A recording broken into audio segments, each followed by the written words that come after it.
Political science শব্দটি দুটি Greek শব্দ থেকে আসছে। দুটি গ্রিক শব্দ থেকে উৎপত্তি।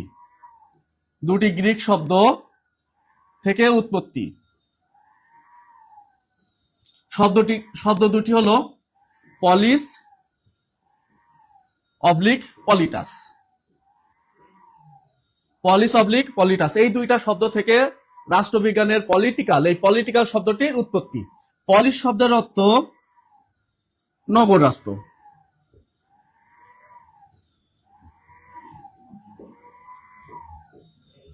পলিস শব্দের অর্থ কি? নগর রাষ্ট্র। আর পলিটাস শব্দের অর্থ নাগরিক।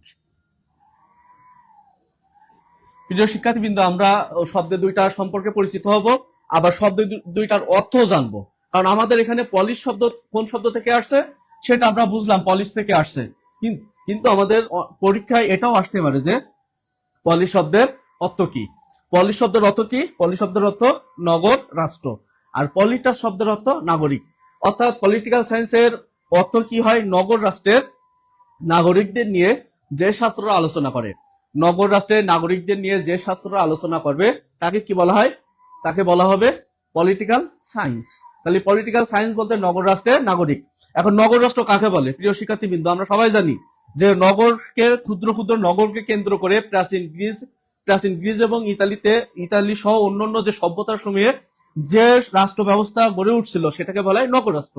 প্রাচীন গ্রিস, এথেন্স সহ অন্যান্য সভ্যতায় ক্ষুদ্র ক্ষুদ্র নগরকে কেন্দ্র করে যে রাষ্ট্র গড়ে উঠছিল তাকে বলা হয় নগর রাষ্ট্র। অর্থাৎ আজকের দিনে যে কোনো বাংলাদেশের যে কোনো একটা শহরের একটা উপশহর একটা নগর রাষ্ট্র হতে পারে, বিভিন্ন শহরতলিটা নগর রাষ্ট্র হতে পারে, নগরের একটা বাজারও একটা নগর রাষ্ট্র হতে পারে। অর্থাৎ নগর রাষ্ট্র বলতে ক্ষুদ্র ক্ষুদ্র নগরকে কেন্দ্র করে যে রাষ্ট্রটা গড়ে উঠছিল সেটা হলো নগর রাষ্ট্র। আর নাগরিক কাকে বলে সেটা আমরা সবাই জানি।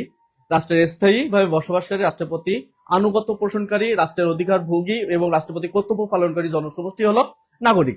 এ প্রসঙ্গে আমরা পরে আবার আসবো নাগরিক সম্পর্কে। তাহলে নগর রাষ্ট্রের নাগরিকদের নিয়ে যে শাস্ত্র আলোচনা করে তাকে কি বলা হয়? তাকে পলিটিক্যাল সায়েন্স বলা হয়। তাহলে আমরা পলিটাস শব্দের অর্থ জানবো, পলিশ শব্দের অর্থ জানবো। যে শিক্ষার্থীবৃন্দ, তাহলে এখানে অ্যান্সার কোনটা হবে? পলিটিক্যাল সায়েন্স শব্দটি কোন গ্রিক শব্দ থেকে আসছে? পলিস থেকে আসছে। পলিশ শব্দের অর্থ নগর রাষ্ট্র।